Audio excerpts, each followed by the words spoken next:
So I'm going to begin by talking to you about Yitro, who is somewhat obscure for most of you, but indeed he's an important personage, and the proof is that the Parshat with the 10 Commandments is named after him. I mean, that's something. So who was he? Okay, so he was Moshe's father-in-law. So as you might recall, when Moshe killed the Egyptian who was tormenting a Jew, he had to escape Egypt, and after many, many adventures ended up in Midian, where he rescued Tziporah, his wife, from some shepherds who were tormenting her and her sisters. And her father, Yitro, then took him in, invited him for dinner, took him in. He ends up living with Yitro for many years until he saw the burning bush vision and went back to Egypt to redeem the Jews. So when he was there, when he left Yitro's home with his wife and his 2 children, he arrived in Egypt, and his brother Aaron greeted him. He said, "Who are these people?" He said, "This is my wife. These are my sons." And he said, "You're bringing them to Egypt? Are you crazy? You're bringing them to Egypt now? Look, you're trying to get people out of Egypt. Don't bring anybody into Egypt." So he sent them back. So he hadn't seen them for more than a year. So now that the Jews had gone through so much, the plagues, the liberation, the splitting of the sea, the battle with the Amalekites, okay, they're headed towards Mount Sinai, and Yitro and Moshe's wife and 2 sons reappear. So needless to say, Moshe was very, very joyous to see them. You could imagine that. But what happens next, and this is why the Torah is a prelude, uses this as a prelude before giving the Torah, is Moshe speaks to Yitro, who decides to convert. So I'm going to give you more information about who he was, but I want to point to you why this is significant. Upon receiving Torah, we were all like converts. We were all moving totally from one way of thinking and being to a whole other one. So the prelude to Matan Torah is see yourself as a convert. See yourself as moving from one level of reality to a completely different one. So I want to talk to you briefly about conversion, and then about Yitro, and then we'll get right into the Torah's being given. So people think that conversion is a formality, like citizenship. So if you become a citizen of, let's say, the United States, you're the same person you were the day before you were a citizen, but now it's affirmed, right? Conversion doesn't work like that. Even when you talk about converting electrical items from 110 to 220, it's not a formality, it's an essential change. You can't look at a plug and say, if you feel 220, you're 220. Okay, it's all a matter of, okay. So conversion means changing the way you think and feel. So to understand how conversion operates, we have to talk about how Judaism operates. Judaism is covenantal. That means Hashem made a covenant, which is a promise, with Avram, with Yitzchak, with Yaakov, that since they lived lives that were bigger than life, something of who they are would pass to their children. So when we talk about the Jewish soul, we're talking about the consequence of that covenant. It's a promise from God. So the basic Jewish traits are inherent. Having said that, you might remember from when you were learning math in high school what a one-way equation is. Do you remember a one-way equation? Yeah. Okay. Right. So how many of you remember besides her? It's the first time anybody remembered it in all of my years of teaching. Yeah. Really.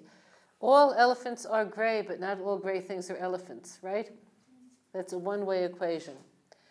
All Jews have the traits that God promised would be passed. But that doesn't mean nobody else has these traits. So there are what we would call a Jewish soul that could exist amongst non-Jews. Why would God do this? It seems so unreasonable to put a Jewish soul in a non-Jewish body. Why would Hashem put a Jewish soul in a Chinese body or an African body? What's the idea? So there are 2 ideas. One is in order to, in a general sense, uplift their society. But the deeper one is to present us and them with the possibility of conversion. So conversion relates to Judaism the way a thorn relates to a plant, meaning it makes the plant grow. You've weeded plants, taken off all the extraneous stuff, stimulated their growth. A convert forces us to ask questions about ourselves. And in that sense, conversion is good for us, if it's a true conversion.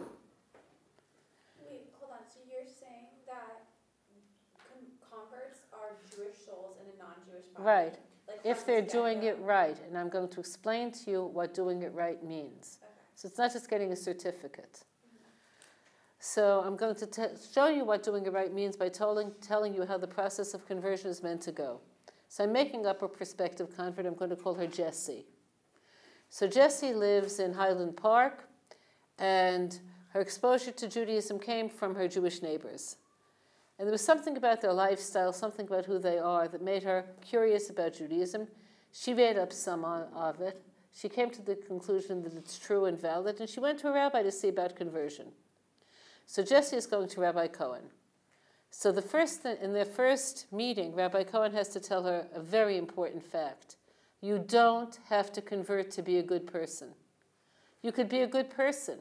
You don't have to be something other than you are. If God wanted you Jewish, he probably would have made you Jewish. Isn't that so? Why don't you just be a good person? So if that satisfies her, that's the end of her relationship with Rabbi Cohen. She goes back to her life as a good person. Okay, clear?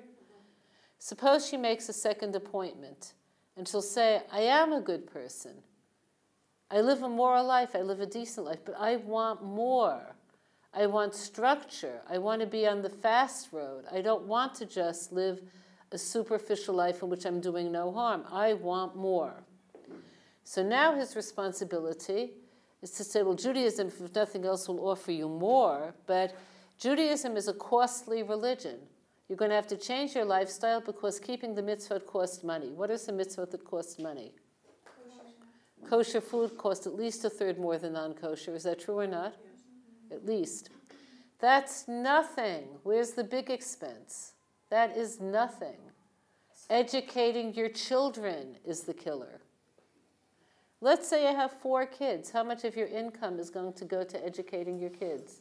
All of it. Okay, basically all of it, which means your spouse has to work full time too. Okay, right? You've got it? So to educate your children Judaically, you have to have 2 people working full time, one to pay tuition and health insurance, and the other one to keep you alive. Okay, clear? So, well, gosh, I'll have to think about that. She comes back again. And she says, well, Rabbi Cohen, I thought about it. And, you know, life isn't just about having what money buys. Everything money buys in the end just like goes out of style, goes down the tubes. I'd rather spend my money on something enduring. I'm still interested. Okay. So at this time he says, well, there's something else you have to know. You'll be a member of a people who keep a lot of mitzvot, and once you're in, you can't get out. You can't deconvert according to Judaism. And the mitzvahs are numerous and they're difficult. Okay, are you sure you want to be in the kind of religion where you say a prayer when you go to the toilet? Okay, is that really you? Is that what you want? So at that point she'll say, a prayer when you go to the toilet? So if he sees her again, okay, like, she calls like, yes, that's what I want. I want a religion where God isn't excluded from anything. He says, all right, there's just one more thing I have to tell you. Okay, so at that point, it's a mitzvah to teach her, but she's not converted yet. She's just a candidate. Until then, she wasn't even a candidate. How long will she have to study? How long does it take to learn enough about Judaism to convert? What do you think? 2 years? It depends. It depends on how much she knows already. So the person who I made up, Jessie, may know a lot about Judaism. She lives in Queens. She lives with Jews. She has a best friend who's Jewish. May take her 6 months. I knew a convert who went to a different school, not to Neve, who was from Sri Lanka. Now, how did she even hear? There are no Jews in Sri Lanka. They're just Jewish people may come and do business there and leave, but there are no native Jews to Sri Lanka. So how did she even get involved with Judaism? Her parents were upper class. They sent her to Oxford. I don't know if you know, are any of you English? If you were to ask anyone in English, religion is not the in thing to do in Oxford. It's not. It's like it's for superstitious primitives. Okay, so, but somehow she was studying the bases of morality, and she came to the conclusion that, gosh, no Christianity, no morality. No Judaism, no Christianity. Da-da-da-da. Okay, whatever. So she began to study Judaism. And it took her 5 years to convert because she had never met a Jew until she met the rabbi who she visited. Okay, clear? So everything depends on the reality of the situation, but it could take a while. When the person is finally ready to stand before a board of 3 rabbis and answer their questions about Jewish practice to show that she knows what she's getting into, the next step is she has to go to the mikveh and immerse. Okay, and then she is one of us. If it's a man, he also has to be circumcised, which is such fun. And, I'm sure many men look forward to that step and say, gosh, that's what I always wanted. Okay. So that's how conversion works. So conversion means that you discover the part of yourself that's Jewish and you go with it. So it's a real change. So the first convert who we have in the Torah is Yitro, where he comes to Moshe, albeit before the Torah was given, but it's clearly becoming a member of an existent people. It's not like other people who just met Avraham or met, okay. So when he came, he was delighted not just to have his daughter and son-in-law reunite, but he was delighted to be part of the Jews. He had heard about the plagues, he had heard about the sea split, but he still wasn't ready to convert after that. One other thing had to move him. During the battle against Amalek, the day was somewhat elongated, so he realized that God does miracles that affect the whole world for the sake of the Jewish people, and at that point he said, that is me, I'm in. Okay? But like father-in-laws everywhere, he has advice. I always thought this was so classic. So after, he's finally accepted, and there's a great feast in his honor, okay, he tells Moshe the next day, the system you have is no good. Isn't that father-in-law like? So he says, what's the problem? So he said, you're giving over Torah to the entire people. You're one person. This can't go on like this. It'll wear you out and it'll wear out the people. So Moshe instituted a system which to one degree or another is still informally done. There should be somebody in charge of 100,000 people, and someone else in charge of 10,000, and somebody else in charge of 1,000, and somebody else in charge of 500, and somebody else in charge of 100, somebody in charge of 50, and somebody in charge of 10. Meaning everyone in the Jewish community should have someone who they could look to when they need to find out information or receive guidance. Okay, like the Madrichot at Neve. Okay, whatever. Okay, clear? And above them you have Rabbi Edelstein, and above them, okay, whatever. Okay, so this system of there being people who act within a hierarchy of Torah is something that, certainly not in a structured way, but in an informal way is still part of Judaism. So Yitro, his name literally means, he had several names. Do you know enough Hebrew to know the word yoter? More. It means more. So he's called more because the most important parsha in the Torah was added or made more because of him. So now we're going to the 10 Commandments. So the Jews had gotten to the Sinai desert.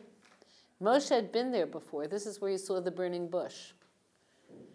Okay, at that point, God appears to Moshe and tells him that the people have to separate from the mountain. They have to go away from the mountain and go and purify themselves for 3 days.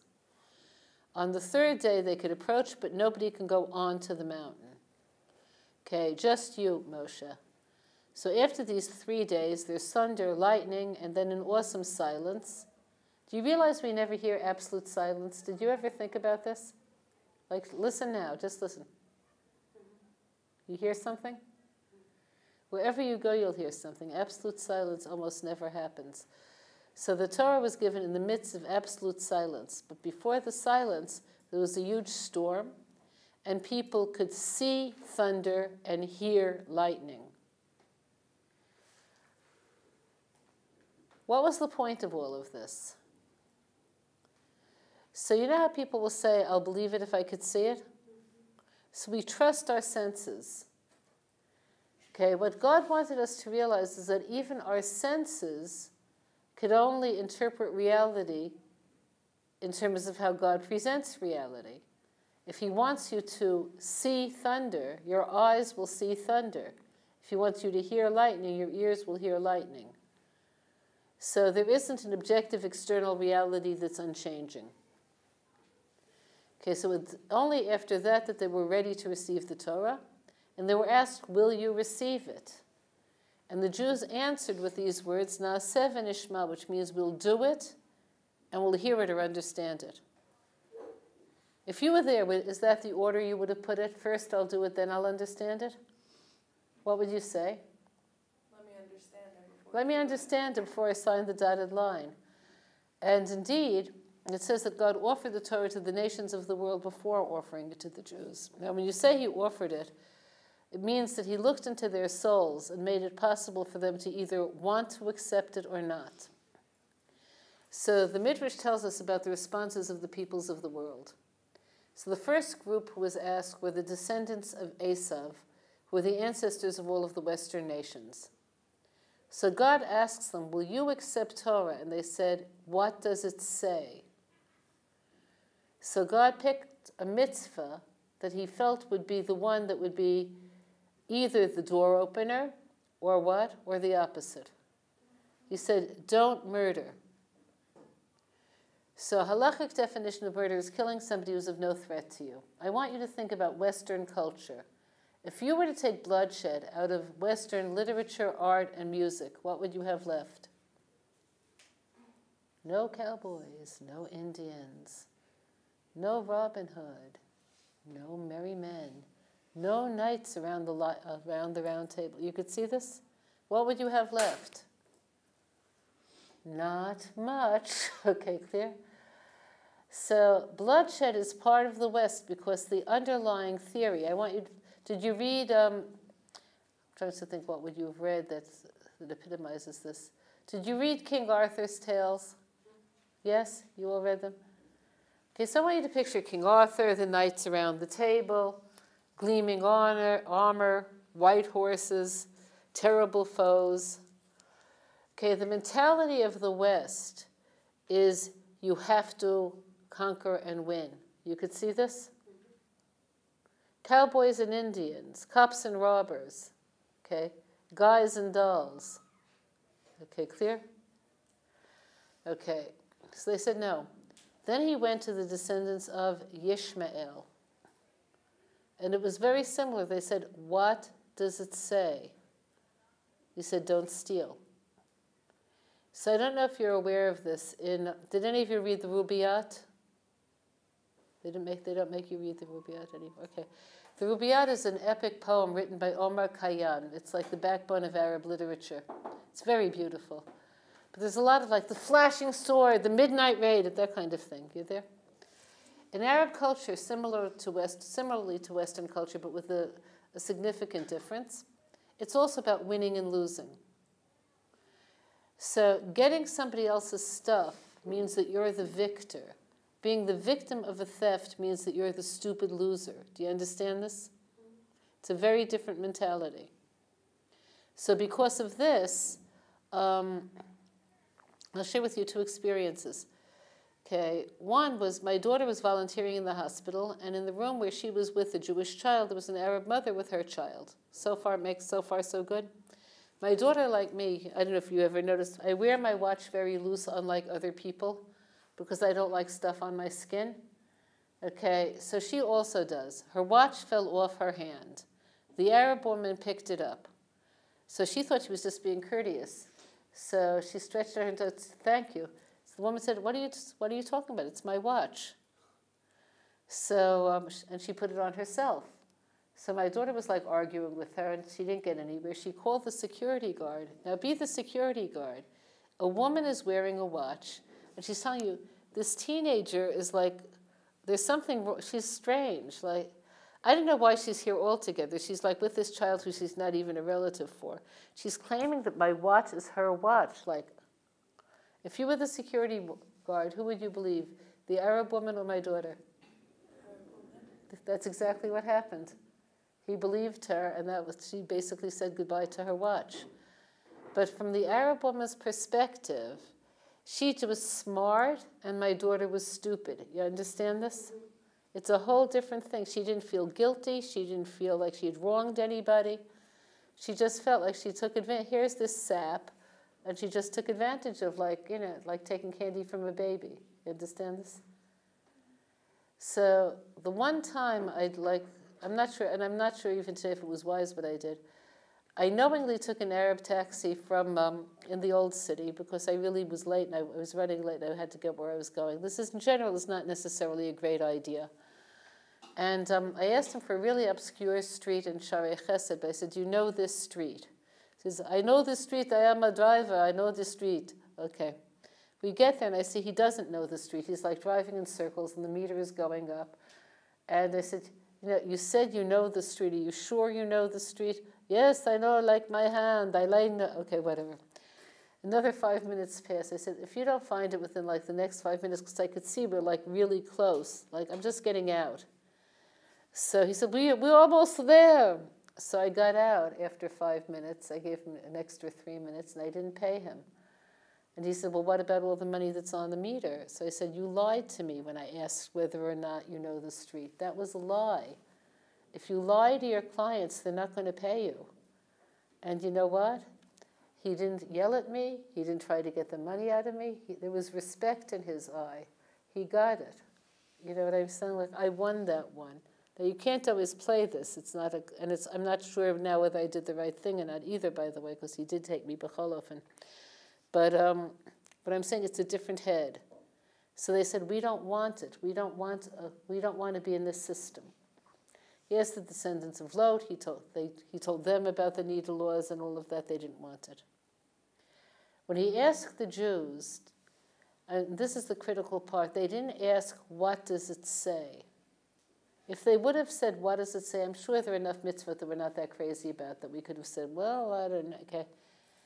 Why do you think they said, "We'll take it," without asking, "What does it say?" What do you think? Think. And why would we say that? Why didn't we ask, "What does it say?" Because God just parted the sea and took us out of Egypt. Yeah, and for them it didn't matter. Said, "We trust you. You're God. You're the one who created the world. You took us out of Egypt. Whatever it says, that's what we'll do." So that was the merit that gave the Jews the Torah. So that means that the basic attitude towards Torah is, it's not if it fits me, then I'll wear it. Okay, but I'll make it fit me because I want to wear it. It's a very different level of experience. So when you say the other way, which is if it fits me, then I'll wear it, then the shoe could change, but the foot's not going to change. If you're going to say the opposite, I'll make it fit, you're going to change, which is a whole different story. So Torah isn't about comfort, it's about changing you and letting you grow into what it is. It's a whole different story. Okay, so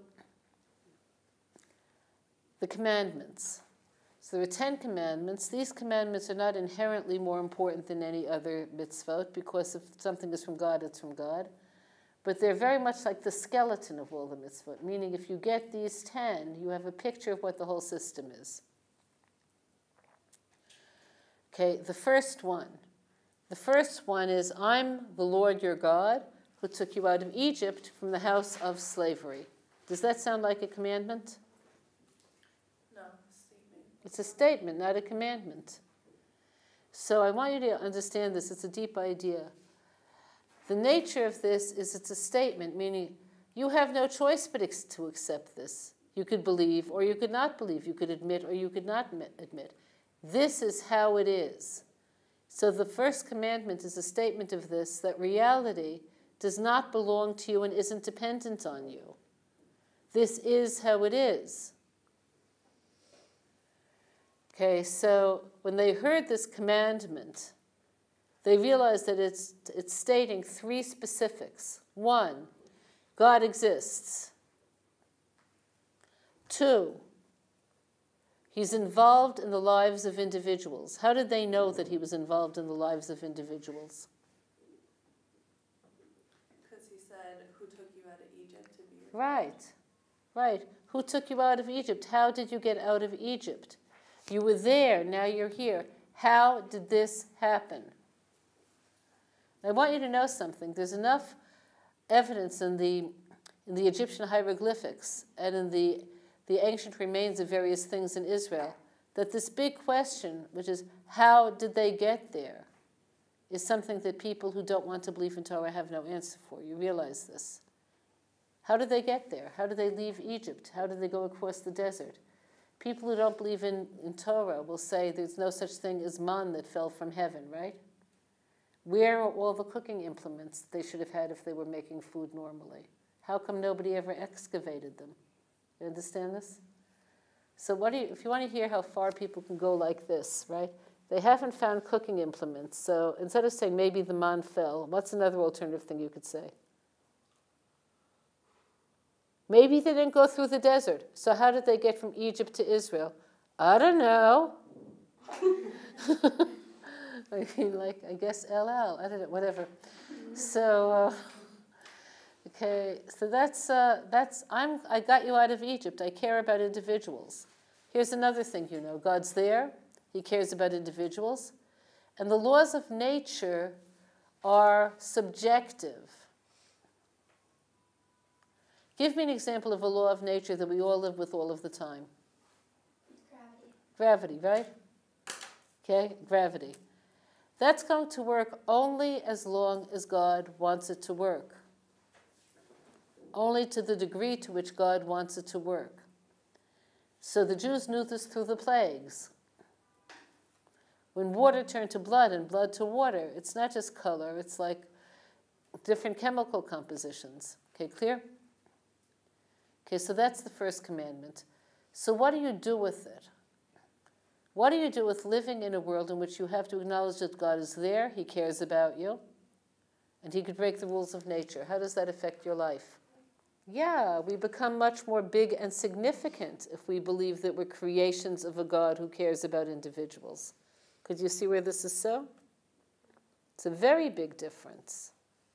It gives you a feeling of accountability, a feeling of being beloved and cared for.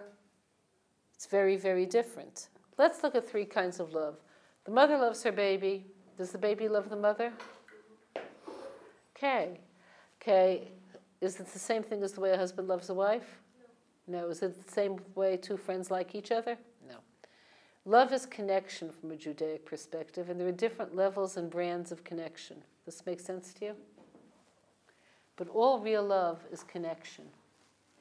This is reflected by this, that the word for love, ahava, it has the same gematria as the word echad, which means one. So when you become one with someone, you feel yourself one with them, that means you love them. And this is where the admiration and the empathy and the giving will stem from. So the tricky thing is that in conventional language, we use the word love in a very corrupted way. If I were to say, I love bananas, does that mean I feel one with bananas? No. It really means I love me, and therefore I'll eat bananas. You understand that? Okay, so could you see where that word ends up vulgarized in this way, like in many relationships? Okay, I love you because you're so beautiful. Translate, I love me because it feels good to be with someone who's so beautiful. Okay, got this? Okay, so if you want to be in touch with Hashem's love for you, since He cares for you enough to have created you and to be involved in your life, the first step is to notice how beloved you are, how much you've been given. So the key to love is noticing, is keeping your mind alive and aware. Okay, second commandment. Okay, the second commandment is against worshiping idols. It says, don't create other gods. Don't make statues of them. Don't make pictures of any forces in the heavens above or the earth below. Don't worship them. Don't serve them. Okay, clear? So this commandment raises quite a number of questions. The first question is, why does God care if we worship an idol or not? Remember, the love and the accountability and the closeness, it's all deflected by idol worship. So there's also a betrayal that takes place. You might remember this, a certain movie star a number of years ago, very popular. was married, and he and his wife had an adopted girl who he seduced. Do you know who I'm talking about? And do you remember this story? So it is. Okay, one of ours. Okay. Okay, do you remember this? Yeah. So people found it very offensive. We'll put it into words. What was so offensive about this? Okay, God created a world, and when we use the world, its various forces, its great beauty, to betray him, it's ugly. You understand this? He gave us a world. Okay, so there are laws against idol worship. We'll have to complete this next time. But here are the basics. Unlike most other laws in the Torah, it's forbidden to worship idols in your mind or in your actions. It doesn't have to be both together. So if you believe in false gods, and you don't do anything about it, so it's between you and Hashem. He knows that you believe in Thor, and when there's thunder and lightning, you think, okay, there goes Thor. Okay, it's still forbidden. If you act out the worship, even though you don't believe it, it's forbidden. So for instance, if you're in a university choir, and you're supposed to be singing, participating in them, when they're doing a whole medieval evening, including praises of what's his name again, even though you don't believe any of it, and it could be that most of the people in the choir also don't care or believe in it, you're still not allowed to do the actual worship. Okay, clear? So the definition of worship, other than in your mind, is bowing, praying, sacrificing, or doing anything that the proponents of that idolatrous cult do. So that would mean like putting flowers in front of a Buddha, which is a problem. Putting flowers in your vase is not a problem. Okay, clear? So this would be whether you believe it or whether you don't believe it. The belief is incidental. Okay, so what we're going to be talking about tomorrow is how this plays out in religious art, religious literature, religious music. Okay, this all requires further discussion. That's it for now.